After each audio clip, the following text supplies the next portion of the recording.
we're prone to be individualistic. I feel like when we enter the world with our hearts, we have no choice but to recognize the other. We had to recognize how our hearts are affected by the hearts of others. And this is, of course, why it's so easy for some folks in power or some folks who benefit from a lack of empathy will continue to push this narrative that empathy is weakness and logic is what's right. What if real connection doesn't require agreement or even understanding? In this episode, we explore how to stay human in a world that keeps training us to choose certainty over compassion. Welcome to Weaving Resonance, where intuition, energy, and embodiment meet real life. I'm Anna Gannon, international intuitive psychic and intuitive development coach. After conducting thousands of readings for people all over the world and training hundreds of people in developing their intuition, I'm here to help you awaken your unique intuitive gifts, trust them fully, and embody their wisdom. Today, I'm joined by Michael Lechuga, Chair and Associate Professor of Communication and Journalism at the University of New Mexico, where he researches rhetoric, settler colonial studies, and cultural studies.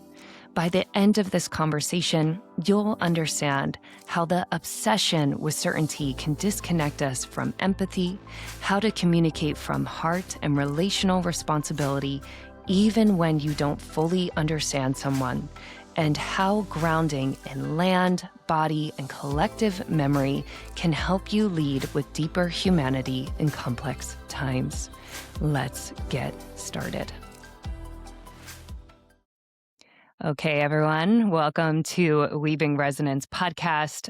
This is my first time interviewing someone for the podcast, and I could not be more honored for the person that it is. As I was just sharing, I have been looking forward to continuing a very brief conversation that I had with our guest today, Michael. And before we get started, I did just want to take a moment to just kind of have us ground. So if everyone, myself, Michael, everyone that's listening, let's just, if you want to close your eyes, you can close your eyes, but just sense into your body. Just allow your awareness to get into your body and just feel yourself arrive just right where you are.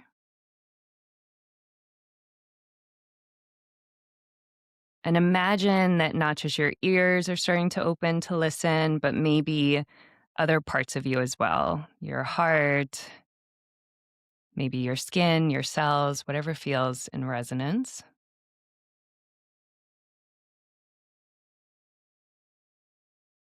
Beautiful. And then just take a moment to feel the earth beneath your feet. Feel that support. Okay. So now that we're here, I wanted to say hello, Michael. Thank you again for being here so much. And I would love if you could take a moment to first introduce yourself in whatever form that feels good for you. And if you wanted to share a little bit what you were sharing right before we hit record, I would love that as well. Nimitli Paloa. Good morning, Anna. Good to be here with you. Yes, I'm Michael Lechuga. I am a university professor. I am a father. I am somebody who lives on borders and has grown up around borders my whole life. So I guess that's some of the experience I'm bringing with you today. And yeah, the conversation we were having was quite interesting. I think we were on the same wavelength, thinking about this grounding exercise that we just participated in. It feels like something that I'm really connected to in my way. I have a teacher who in ceremony will teach this very important lesson about the four directions. We typically will pray to the four directions or sing to the four directions in our ceremonies. And in addition to that, we'll say a thank you to Tonantzin, our Earth Mother, and Tonatiuh, the Sun, which are in many ways the fifth and sixth directions that pull us, up and down. And he uses the metaphor of a sapling. So as a sapling, you would tie a string in four directions to hold it in place. But we also rely very much on the rootedness of the sapling into the earth and the pull of the sun on the leaves towards the cosmos. And this really is about finding our place in the world. And I'm really glad that you started with that exercise, because I think that's how I really like to start my day too. Beautiful. Thank you. And I wanted to give, everyone that's listening in a little context as to why I reached out to you to interview you, and especially for some reason, really, my intuition was begging me and I agreed wholeheartedly for you to be my first guest on this podcast. And a little background is that back in September 2025, I was preparing to start my annual intuition energy mastery training, like a group training that I run. And one morning I was sitting outside drinking my coffee, kind of just listening to the birds, connecting with the trees kind of thing. And suddenly my intuition, just out of nowhere, said, listen to the grandmothers.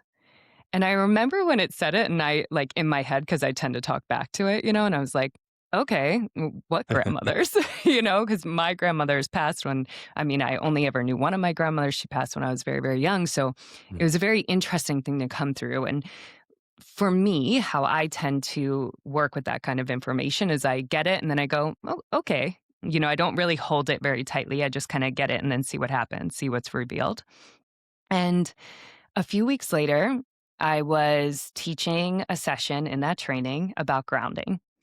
And the year prior, when I ran this training first time in a group setting, I had spoke a poem that I found, right, that really connected with the group, and it was all about Mother Earth. And this year, I was like, "Oh yeah, where's that prayer, that poem?" I want to find that, and I want to share it again. So I find it, and I read through it, and at the bottom it says Jehoti Ma, right? That was the woman whose prayer it was, and then it said, "Comma grandmother." And last year, or over a year ago when I had read it before, grandmother was just kind of something that I saw.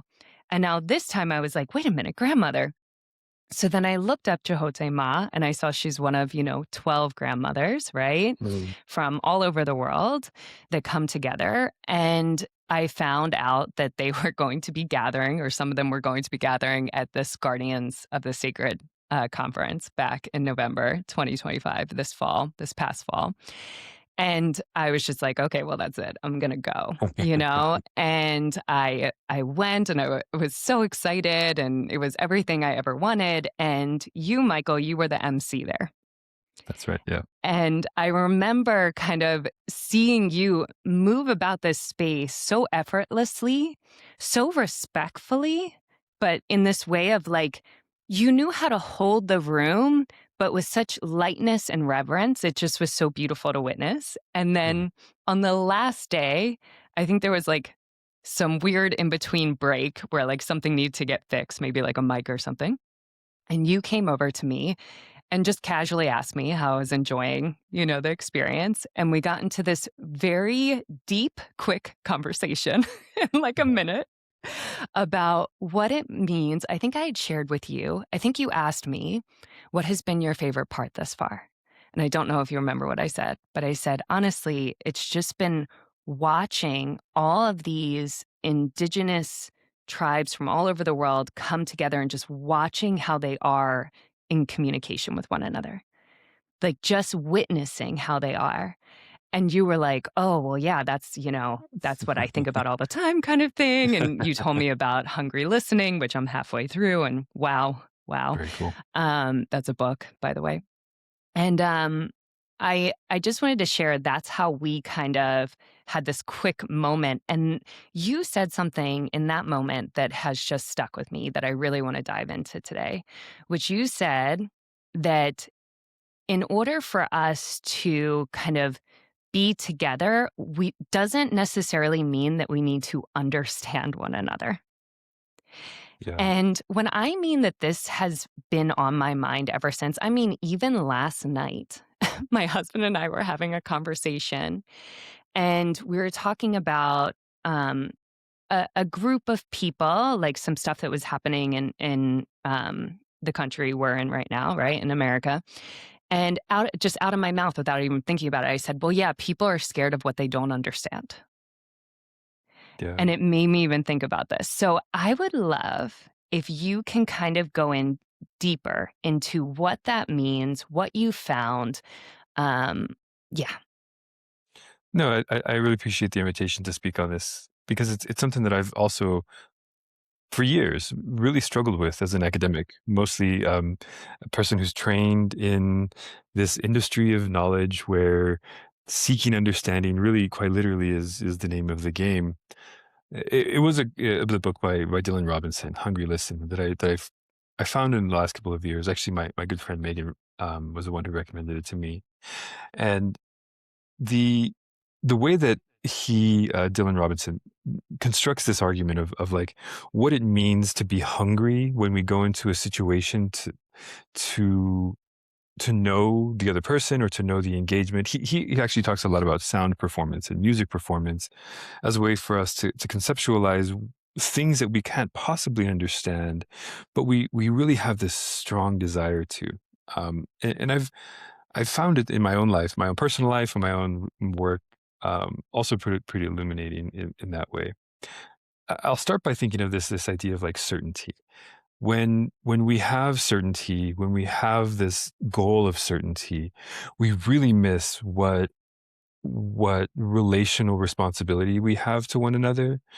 And I think about animals a lot. Actually, I have a few dogs at home, but I find myself to be a kind of person who's very troubled at the sight of suffering of another human, or the suffering of another animal.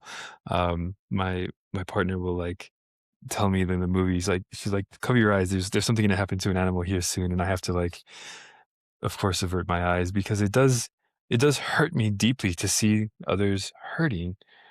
And and I feel like there's this mechanism in our society and that that makes us empathize with others only after we've been able to understand their suffering, or we've been able to put logical words that can describe their suffering as some sort of justifiable or somehow um, recognizable by the other. And I think that that's kind of where we get messed up. In my own work as a scholar of rhetoric, quite literally, I'm invested in knowing and understanding in these logical arguments, but then in my heart, I think that there's so much more to know about other people that you can't quite put words to. Um, Proximity to people, sharing the same air as other people. Of course, this was a lesson that we learned recently. How much we're affected by the same air we breathe by others. Just being in relation to others can be possible without fully understanding each other. So there's the first level I think that I've kind of come to in my own work and thinking of how we understand each other may not need words or may not need like a logical explanation. But then the step further for me would be, how can you have compassion for somebody or something that you don't understand?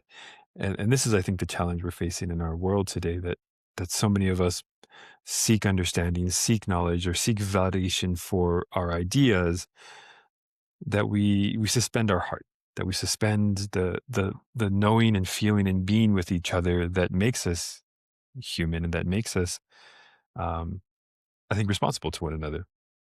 Mm. Yeah, I just got such a big visual when you said suspending our hearts.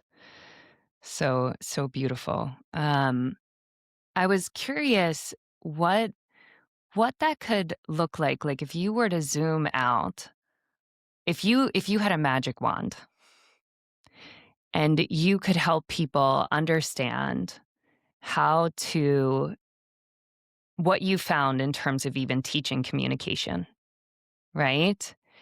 And without needing to truly understand where someone else is coming from, right? Yeah. What would it look like? What would you say to help people kind of be able to communicate differently from that lens? And feel free to share a story or anything that comes up. Sure, of course. Um, I think about this idea of the head and the heart, and that they're somehow separate. So to me, this is a problem with Western society in general. But as a philosopher, I'm going to go ahead and just blame Descartes for this. This idea that like I think, therefore I am, ergo cogito sum, which really is the basis for Western epistemology. It's the basis for how we understand the natural world, for how we understand interpersonal relationships. And I guess for me, I think a lot about empathy in this way, and how maybe perhaps there's a way for us to conceptualize um, a route to empathy that may or may not need us to have a logical or even really a language to share with each other. Um, I think this is really common in our cultural practices, whether it's like the indigenous people of North America or really indigenous peoples of most places, is to be able to recognize the humility of the human, the lack of control that we have. I think Robin Wall Kimmerer does a great job of describing, for example, how humans are the youngest of all the siblings when it comes to the animals, the non-human relatives. And we look at them and don't see much, but they look at us and they see these really young and naive, um, kind of careless beings who wander around hurting each other, hurting them, hurting the earth. And yet they show so much reverence for us. They still forgive us. They still welcome us. They still trust us. They still have an open heart to us. And for me, this shows that within them, there's a head and the heart connection. Mm. Within some of the stories we hear of people, noble people, people that we admire in our world, we see that head and the heart connection, and we admire that. And so maybe I think if I can answer your question about how I might teach this is through a couple of mechanisms. So I'm really invested in a field of scholarship called affect studies, which is a field of researchers invested in how we feel, about how we feel about the world, how the world makes us feel, how interpersonal relationships make us feel. And when we layer this on top of the kind of Western logical epistemologies of truth and certainty, uh, they're incommiserate with each other. They're incompatible. You don't always feel what you say, and you don't always say what you feel. And there's reasons why. There's reasons why socially, for example, we're limited from sharing how we feel. This is a very gendered and a very racial um, social construction that we live in, but it's a way that we're being controlled. I think that you can see what's happening in recent episodes of violence in places like Minneapolis, um, the detention of children as young as 5 years old. And your heart is telling you this something is wrong. Your heart is telling you this is not right. And immediately there's a logical answer. There's a logical verbal explanation that fits some sort of codified law that we're supposed to accept as the truth. And yet our hearts are telling us, no, no, no, no, no, this is not right. This is not what we should be doing. I think this is a really good example of how in a society where we value things like certainty and logic, we suspend our heart. Yeah. Yeah, it makes me, especially just how you describe that, of everything that's been going on, right, in Minneapolis, like you said. The first thing that you said is first you feel it, and then it goes, and then the logic kind of comes online. And this is something that I've really noticed. I mean, just personally, but then also through teaching a lot of people about intuition and just noticing, right, that there is I always say that, your mind is very fast, but intuition is just a second faster, right? And Mhm. I'm really swapping intuition for the heart here, but to me, I tend to kind of feel that they're very similar in Mhm. a way, because obviously we're not just talking about just the heart, but the whole body, like the whole experience of it. Yeah. Um, but there's something to me about what happens when we can just sit there and pay attention to the first signal that comes through, and then also notice that there's stuff happening in the mind. But for me, the word that comes up is like discernment. Yeah. the discern so it's interesting that I think that we have to practice discernment with our minds, but I'm curious if you also believe, especially because you were talking about being very empathic, right? Do you think we have to practice discernment with our hearts and with our minds? Mm. I'm not sure how to answer this question because it feels like one of the places I was trying to get to is the fact that when we think about our minds, we think as individuals. We're prone to be individualistic, and um, I feel like when we enter the world with our hearts, we have no choice but to recognize the other. We had to recognize how our hearts are affected by the hearts of others. And this is, of course, why it's so easy for some folks in power or some folks who benefit from a lack of empathy will continue to push this narrative that empathy is weakness and logic is what's right. So I don't know. I want to say that maybe individuality is also one of the main reasons why we end up valuing or empathizing with. Uh, how do I say this? I see this trend where rather than empathizing with the other or sympathizing with the other's suffering, people who are trapped in their individuality will produce a narrative where their future self is suffering. And when they can project this notion of a future self that's suffering, they're willing to do things in the present to alleviate the suffering of their future self because they're caught in this really individualistic loop of feeling caught up in themselves. And I read about this in a couple of contexts, but I feel like this might be one of the problems with the individual sort of like head over the heart mentality. Okay. Wow. There was something that you just said there that I'm trying to like go back in my mind for a moment. Well, the first thing that I was thinking is I'm learning Greek right now because my husband's Greek and it's just time. We've been together long enough um and something that I think about really often is that the word I in Greek is just ego. Mm, Ego. And that it's just I, right? I is ego.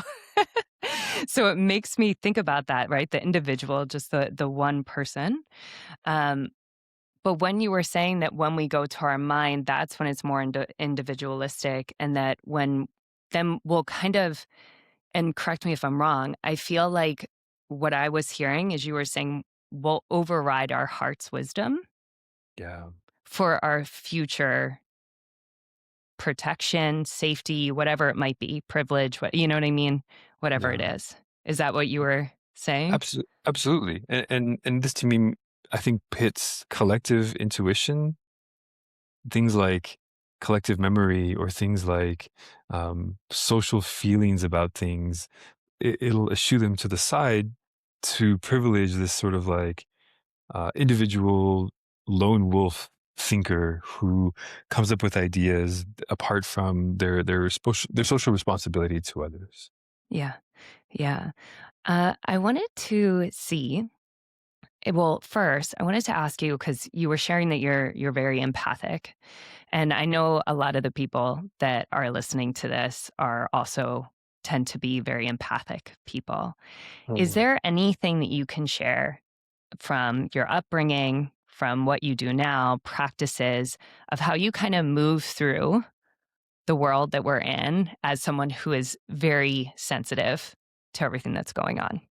Sure. Well, thank you for that question. I do find myself pretty moved by others and a particular suffering of others. I want to say that this is something I've developed as a middle child. I have a older brother and a little brother, and I guess I just feel like I'm always wanting to make sure that people are happy and making sure that people have what they need. Um, my father was incarcerated when I was a kid, and things were kind of tough at home with my mom. And seeing her seeing her struggle the way she did, trying to raise three boys of color in this society was it was really a wake up call. It was a lesson in the sort of the traumas and the violence of hypermasculinity and the ways in which hypermasculinity, when we put it onto ourselves, is like a poison. It rots us from the inside. Um, I'm really lucky that my brothers are very kind and gentlemen and very honorable people, and I think that over time, wanting to not do harm to others was really where I came from. I find that really important in my daily life, and as a mantra of mine is like, um, leave the Boy Scout mantra, like leave this place, leave the people you interact with, leave the animals you interact with better than you found it. Wow, I don't know why you almost just made me cry. I saw a robin yesterday that I mean, I'm the youngest of 7, and my mom, I mean, if there was I mean, we once had a dog in our house for 3 months that we found out was, like, just the person's dog 2 doors down. Like, if there was an animal outside, like, it was coming home, and it would needed she went to the Grand Canyon once, and she was looking at the squirrels, and, like, she was like, "They're thirsty," and she didn't even look at the Grand Canyon, she was just, giving water to all the squirrels. Oh So my gosh. like, it is when you see an animal and, like, you're me or one of my siblings, it's just like we can't do anything other than help, and I saw a robin yesterday who is struggling to fly, and it's really cold where I am in Pennsylvania, like, to the point where, like, your ears freeze if you're just outside for, like, less than a minute, and I was so torn, if I needed Mm, to, like, really help this robin. So when you said, leaving doing your best to not do any harm and to leave something, kind of better, I guess, or I don't know exactly what your words were. yeah. Um, it just, yeah, it hit me. I was just thinking about that robin yesterday. I went back to find it and it wasn't there. I'm just Yeah, still kind of irked about it. Um, Before we kind of wrap up, I wanted to see if there was anything that you could share about why you landed in the profession sure. that you're in. Um, I think there's a really strong relationship between people who read stories, especially like stories, fictional stories of other people, uh, and empathy. And this is, I think, where my story starts. I wanted to be a literature major. I wanted to actually be a writer when I was young. Um, so many of my experiences as a young person, I felt were impactful, and I wanted to share them with other people. But I also felt so much impact from other people's writings. I remember early on in college, I had this work study job where I had to sit at the front desk of this place that had no visitors, which was like just hours and hours and hours of free time where I could read, um, literature from all over. I was a British and Irish literature major, so I got to connect with stories that I had no connection to. I'd never, I mean, many years into my college experience, I'd still never been on an airplane or um, my first, I think, flight was like my junior year of college when I flew home for Thanksgiving, and all of this was about a boy who was so secluded from the world, who saw the world through the eyes of literature. So I think fast forward a few years, I wanted to be a filmmaker. So I took my ideas of wanting to be a writer and turning them into film or visual images. I found so much enjoyment watching foreign films, watching films by folks who I didn't connect with, folks that wouldn't have Hollywood, films. And that I think made me just really, really, really want to know the world, see the world, understand why people have the feelings that they do. Um, so fast forward to now, I decided to study the very aspects of narratives that made me want to become a writer in the first place. What is it about a narrative or a film or a book that makes somebody feel so strongly about a history, a culture, any kind of um, meaning beyond what's possible in this world? And I just feel that that's so important to me. Um, I love futurism. I love the idea of like um, being able to explore possibilities through film and literature. These are really fascinating to me because I think it shows us worlds that are possible but aren't quite real to us yet. And I think more recently, my interest has been in um, thinking about the ways in which we learn about ourselves from our connections to land. So there's a genre of science fiction that's really about like reconnecting technologically to the biological parts of the world or biotechnics. Yeah, those things are pretty fascinating to me. Uh, I will say that I have these moments, and they occur to me as like daydreams or just passing memories, even or waking experiences that I have that I see myself and I feel myself in another person's world, like another person's life. I'm in this loop right now where I'm in this market in this really foreign place where the smells are different and the smoke in the air is different. And um, I want to say that this is my body kind of calling for connections to things that or being connected to people maybe I am not even aware of, but understanding that there's this kind of network of folks who are plugged into each other, who can feel each other and who can understand and sense each other. Um, and that gives me hope. I think that's maybe where I still want to investigate a little bit. can I ask you a question about what you just shared? Yeah, of course. Do you do you sense that when you kind of transport into these spaces, do you sense that they are maybe somewhere you'll be in the future? Do you even sense that they are kind of rooted in our physical reality, or do you think they're more like fantasy? What's your sense?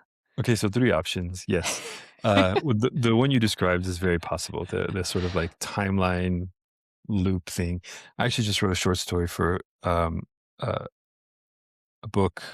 It's sort of an academic crossover with creative book about time loops, essentially.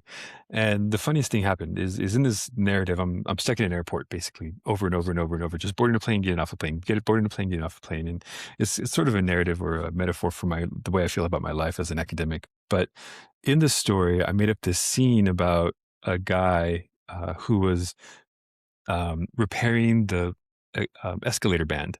So the escalator has that black band, and it's again sort of this reference to something that goes loop and loop and loop, even though you think it's taking you on a linear like way. And sure enough, the last time I was at the airport, the escalator was closed because there was some guy fixing the handrail on the escalator. I was just like, whoa, did I experience it in a future way? So maybe. Two other options are that it's a parallel universe and I just like have access to myself in parallel universes experiencing this. Or the third, and I think the one I want to believe is that, yeah, there's a connection to other people and there's just this richness or this maybe like this sea. I think in Greek it's called the kora of pure energy that we can all tap into. Are you familiar with the term and the the idea of morphic resonance? No. Oh, really? Oh my goodness, you should look into that because, well, so in essence, it's this idea that there is an imaginary kind of field and consciousness, and the guy the scientist who researched this and wrote many books on it, I'm forgetting his name for some reason. I feel like it starts with an R, but he the story that he tells is that there was two different islands, and on one island, this one of the monkeys found out that they could kind of open, I think, some kind of nut, right? And almost simultaneously, and remember, these are two separate islands, Hmm. right? The monkeys on the complete opposite island started doing the same thing. So he started kind of researching that there must be some kind of thing that if one individual learns something, it kind of goes in kind of like what we're seeing with AI right now, right? It kind of Sure. goes into a database that anyone can kind of tap into. And I just feel like that might be of interest for you. I Um, don't I'm know. s- I'm smiling because I've heard this sort of story with reference to the New York Times crossword puzzles. I happen to love New York Times crossword puzzles, but there was an experiment conducted where a group of people were isolated from each other, isolated from the world, and they would have to do the New York Times crossword puzzle for that day. And then they were the control group. And then the test group would have to do the New York Times crossword puzzle from the day before. And they would say that overwhelmingly, the people who had the crossword puzzle from the day before were much, much more successful at the crossword puzzle because of the collective knowledge of the people in the world who had already done the crossword puzzle the day before. So it's something similar to this in this way that people were connecting to this resonance outside of them. Whoa, I love that. I did not hear that. One of my friends is obsessed with the crossword puzzle too, so I get it. Maybe I'll find an That's article and send wild. it your way. Yeah. Yes, please do.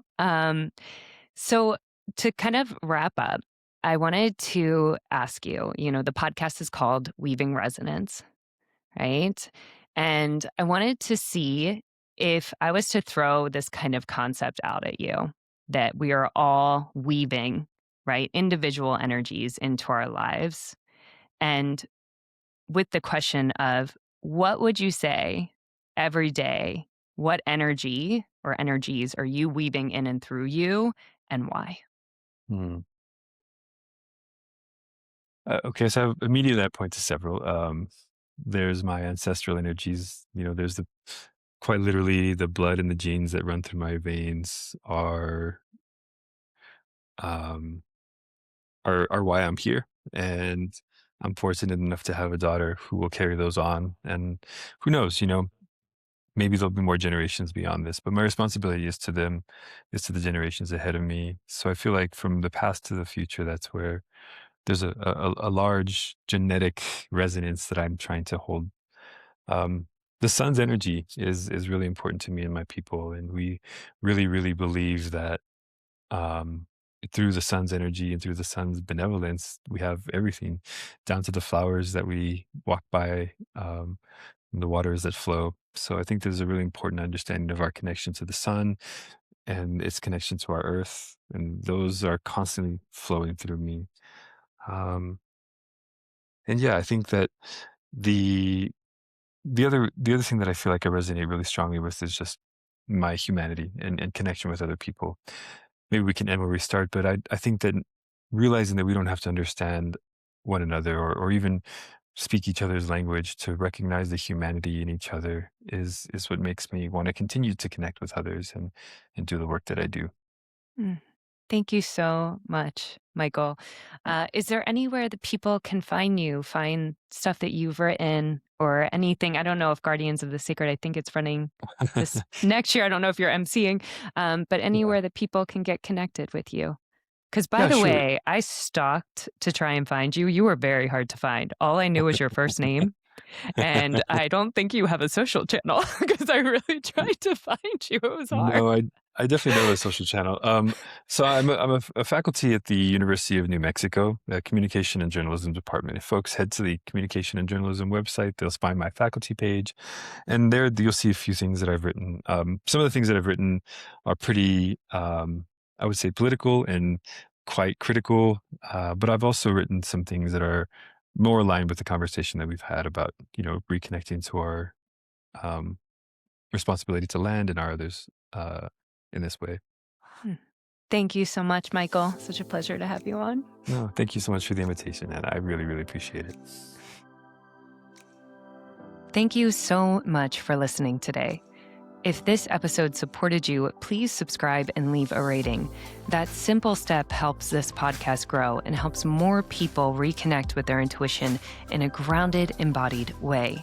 If you want to go deeper, take my 5-minute free quiz in the show notes entitled Unlock the Full Power of Your Intuition, where you'll discover your unique intuitive gifts, whether you're a knower, seer, feeler, or sensor, and learn more about how your intuition naturally speaks to you. Look out for new episodes dropping every Tuesday.